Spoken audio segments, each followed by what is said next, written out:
Stonsje, 12 juni, de dag dat Neymar en Brazil joen eindelijk het WK-epenie. Het Amelon, na een soort geëmel, eindelijk een nieuw college had. En we doen joen in het verliezen met een gruttebron uit het jaar 1666.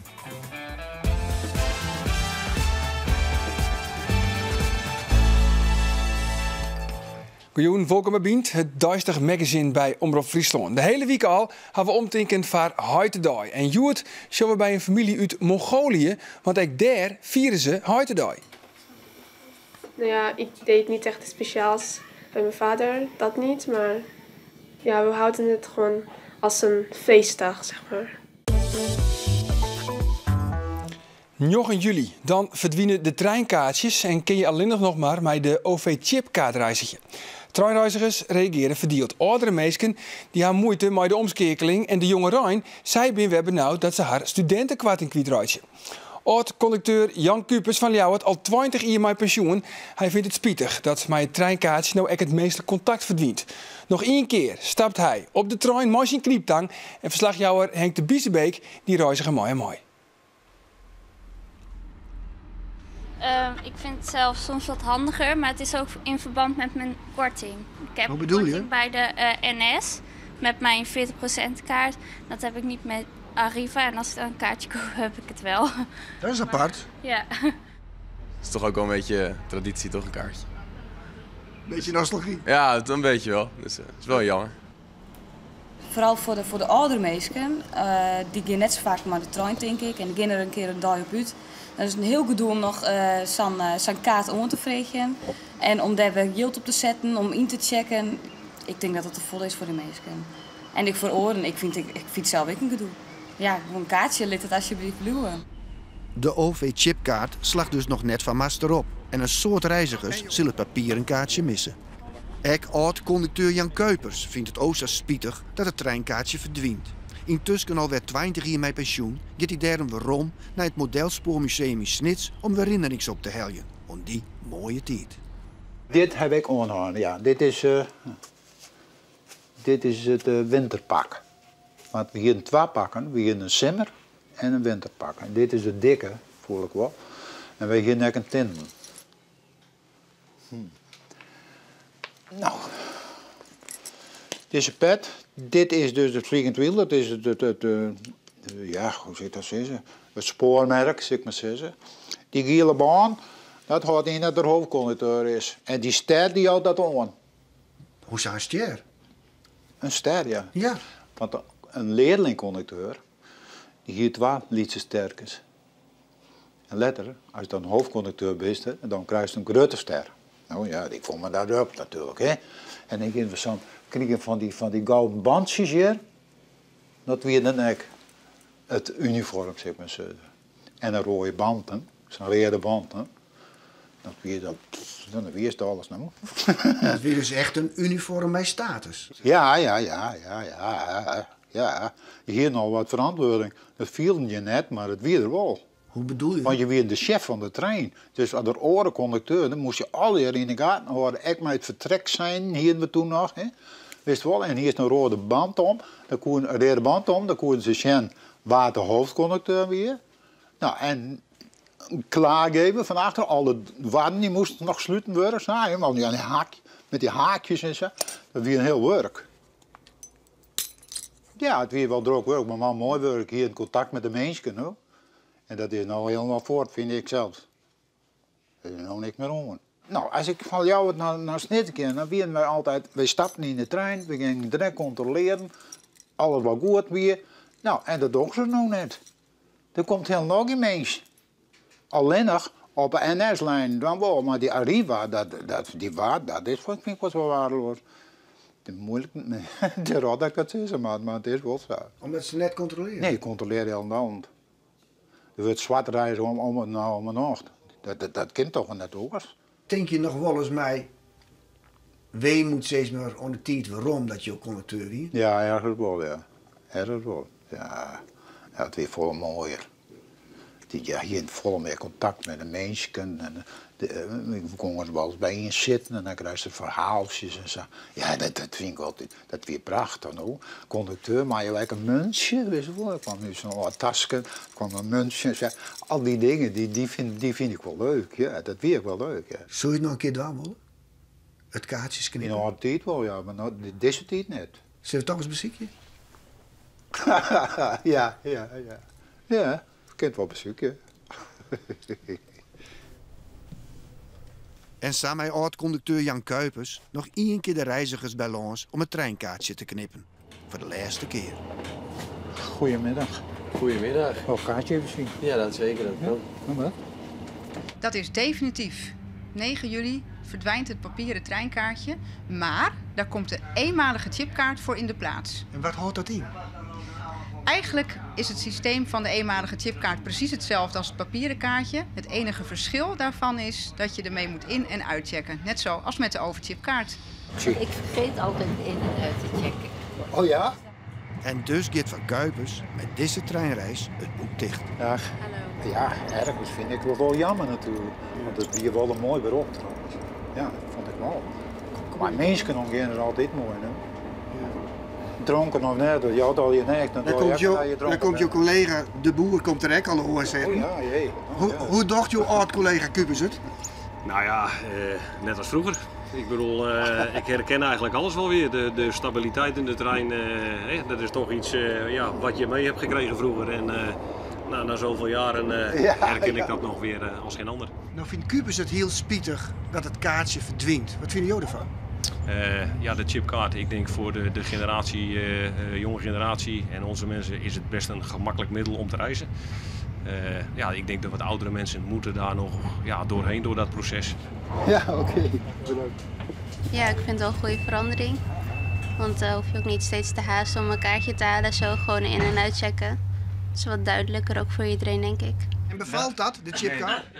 Nee. Je gaat niet op een kaartje, je betaalt en je bent overal vanaf. Ja, dat is waar. Daar heb je gelijk in. Nee, je moet je vlug wezen, anderen je moet je langzaam wezen. Ik bedoel, het is ook wel makkelijk voor oudere mensen. Je had het liever bij het oude gelaten. Zo is het. Je had een medestander, Kuipers. Ik ga een medestander, ja. Maar ik vind, dat is ook wel zo. Want die mensen worden heel net voorlicht hoe dat al reageert. Nou, oudere mensen die er moeite mee hebben afscheid te nemen van het papieren kaartje en een overchipkaart te gaan gebruiken, die helpen wij uiteraard graag. Dat zij ook een persoonlijke of anonieme overchipkaart kunnen aanschaffen, daarmee kunnen reizen. Of dus een eenmalige chipkaart kunnen kopen uit de automaat en daar ook mee kunnen reizen. Het enige verschil nogmaals is dat zij wel moeten in- en uitchecken met die eenmalige chipkaart. De tijden veranderen. Ja, we zouden eraan moeten wennen, ja. Maar dat zal ook wel lukken, toch? Ja, dat hoop ik. Ja, als je maar tijd krijgt om te wennen. Ja. Ja. Het treinkaartje maakt het plak voor de chipkaart. De conducteur heet nou steward. Ja, tegenwoordig heet dat steward. En wij zijn dan ook de gastheerschap in de trein bij Arriva. Kuipers, als je ook kiezen mochten, wat zou het dan wezen? Hoofdconducteur of steward? Gewoon hoofdconducteur. Trein vertrekken, laten, deur dicht doen, al die trokken weer. Wegwezen. Ja, wegwezen. Geen gezamenlijk.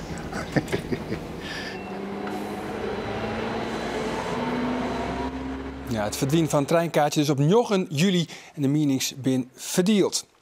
Heel wat oors nou, want oude snijn hier België heet de De Duitsers vieren dat met Hemelveert en Nederland. En eind hield dat voor de meeste landen viert heet de op de 3e snijn van juni. Takom snijn dus. En de familie Pureu komt uit Mongolië, wij nou in Nederland. En ik zei vieren deze dag.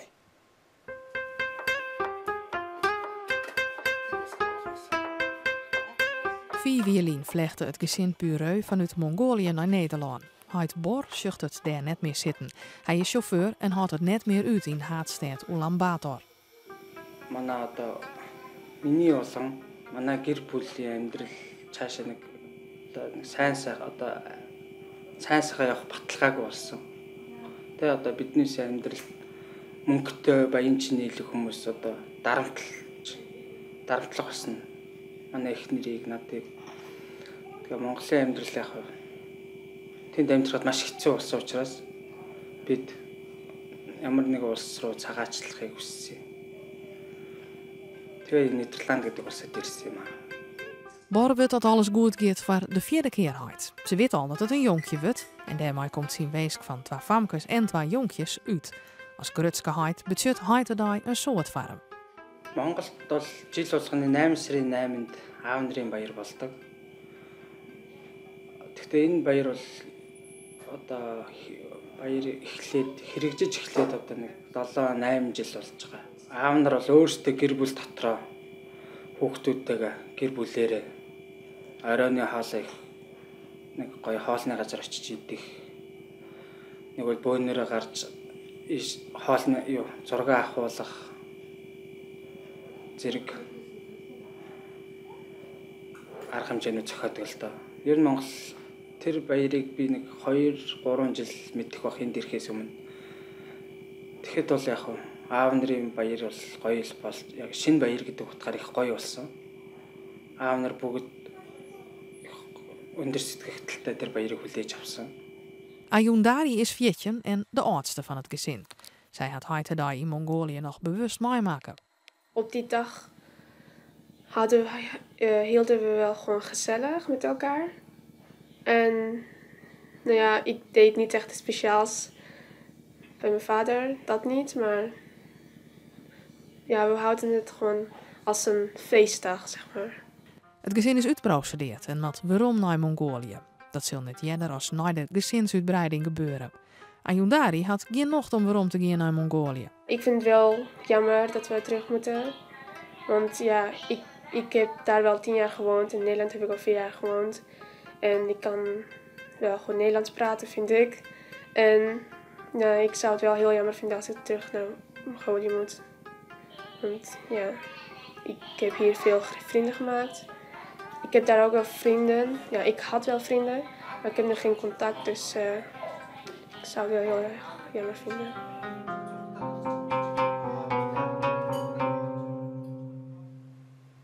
Ja, en morgen dan zullen we bij kapitein Nolke uit Ljouwert. Maar heute zit hij in Afghanistan. Ze wisten het net op Vlieloon en ook in de skiertnisboeken is er maar geen wut oerskreun. Een perilien kreeg Jan Houter van Vlieloon een skreun uit 1667 waarin de doemnie van Doe verhelt over een grote bron. Daarbij gingen van de kust van Vlieloon 150 keepverdijskippen in vlammen op en verdronken maar liefst 1500 opvarenden. Het is een van de grootste rampen uit de Nederlandse maritieme skiertnis. Tegeer met historicus Anne Doedens doet de Houter in Engelske en in Franse archieven en ontdekt een opmerkelijk verhaal. En het boek is Kwadlien presenteert. Zocht naar een reportage van verslagjouwer Albert Jensma.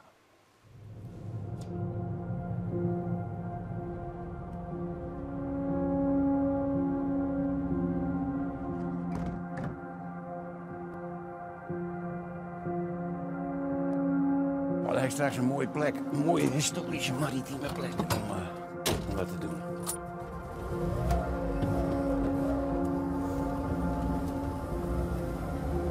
We komen nu zo dadelijk, daar gaan we nu naartoe, naar de plaats waar die Engelsen met hun branders de schepen in de fik hebben gestoken. Er ligt hier een zandplaat, de Richel. Als je nu met een enorme zuignap die Richel omhoog kon halen, nou, dan kom je er eigenlijk achter dat die rust op de verbrande masten van die schepen van toen. Ja, dat is mijn eigen theorie, maar ja, daar is het ook allemaal gebeurd. Dus ik ga het je zien laten,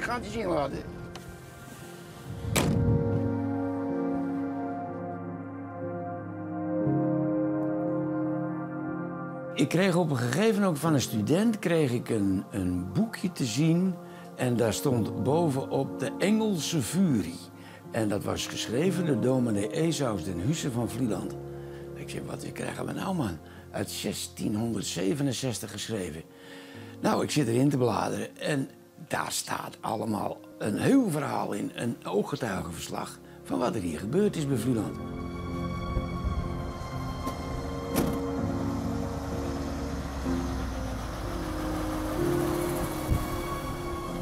Er lagen hier dus 180 schepen, die mochten niet uitvaren, handelsschepen, omdat er steeds oorlog op die Noordzee was tussen de Engelsen en de Nederlanders. En die lagen hier maar te wachten. En die Engelsen, die kwamen daar dus achter dat hier een heel groot gedeelte van de Nederlandse handelsvloot lag. En ja, toen was het feest, jongens. Ze hebben branders aangestoken. En die hebben ze met de vloed laten drijven. Nou, dan gaat het water richting Harlingen, laat ik het zo maar zeggen. Ja, die kwamen tussen die schepen in. En toen, hier vlak voor ons, waar we hier nou kijken, daar zijn 150 tot 170 schepen zijn er direct de hens in gegaan. Wat weer, hout, teer, zeil, het was natuurlijk van alles. Die zijn allemaal verbrand. En daarbij kwam dat er ook nog eens een keer, zo luidt het, tussen de 1500 en 2000 mensen zijn verdronken.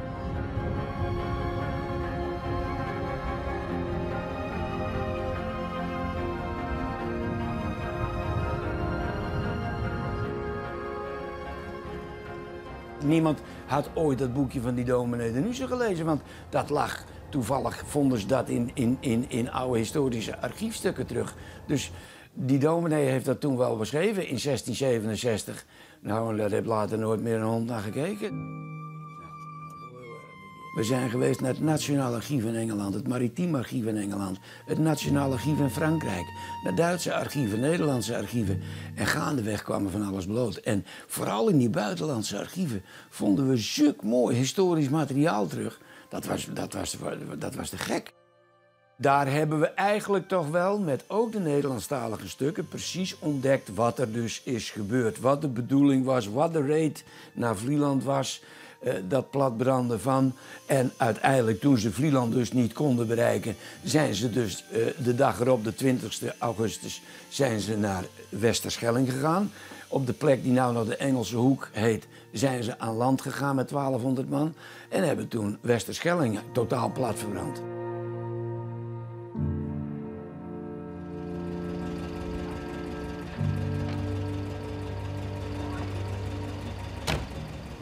Hier staat nog een kanonsloop, komt de Richelweg. Echt de oude Jugel hoor, dat zijn zware kringen, zal ik je vertellen. Maar ja, die staat hier nou maar als hier joh, dat is, ja. Maar leuk man, leuk man, leuk man, leuk man.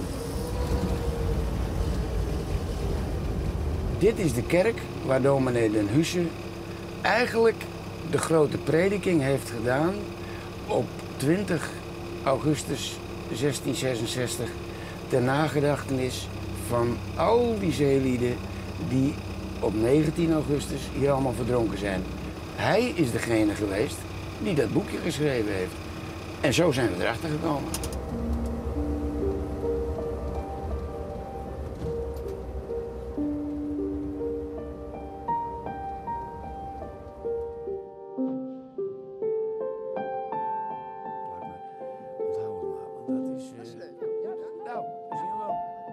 In de verte zie je daar een rode ton in de Noordzee liggen. Daar kwamen ze langs varen, want dat stortermelk dat wordt hier steeds smaller. En ze kwamen hier eigenlijk onder de kust. En die dominee, die had dan ook, die dominee Den Hussen, die had dan ook daar de mensen staan op het strand. En ja, daar werden ze toch wel wat nerveus, die Engelsen. Want die dachten echt dat hier een hele legereenheid stond. Maar dat kwam, ja, ze zaten onder dat strand en toen zijn ze daar voor anker gegaan. Kijk, dit is een echte originele kogel waarmee geschoten werd. Die dingen zijn bijna niet te huften, zo zwaar zijn ze. Maar ik zou je vertellen, deze dingen, en als die dan ook nog rood gloeiend op een gegeven ogenblik door de wand van zo'n houten schip werd geschoten en het kwam in een kruidkamer terecht, nou wat denk je wat er gebeurde? Wam, daar vloot een heleboel de lucht in. Dit zijn die zware kogels. Ik heb ook stenen kogels gevonden. En dit is ook een zware jongen. Hier sloeg je het kruid mee in de kanonnen, zodat het er goed ingestampt was. En dan ging de lont aan. Nou, en dan werd die kogel alle kanten heen gejaagd, zal ik je vertellen. En ja, zo kom je steeds meer herinneringen tegen. Hoe kom je onder dat spul? Nou, gevonden in de buurt daar. Ik mocht nog wel eens graag duiken. Dat heb ik met veel plezier altijd gedaan. Ja. Leuk hoor. Er is geen boek in Nederland waar dit staat. Je leert het op school niet dat dit gebeurd is. Ja, de tocht naar Chatham, dat leren we allemaal. Dat was de wraak op dit gebeuren. Maar wat hier gebeurd is, staat in geen geschiedenisboek.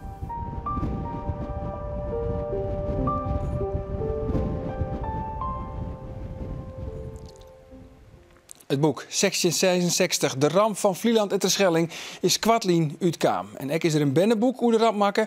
En komen er tentoonstellings in het Tromshuis op Vlieland en Museum het Behouden Huis op Schielge en het Hannemanshoes in Haas. En wat hier alweer deze aflevering van Bient. Morgen dan ben wij er vanzelfs weer. Dan zullen we onder oren praten over de WK-koorts. Waar we het ontan in elk geval een heel soort willen bij de wedstrijd Brazilië-Kroatië. Dag.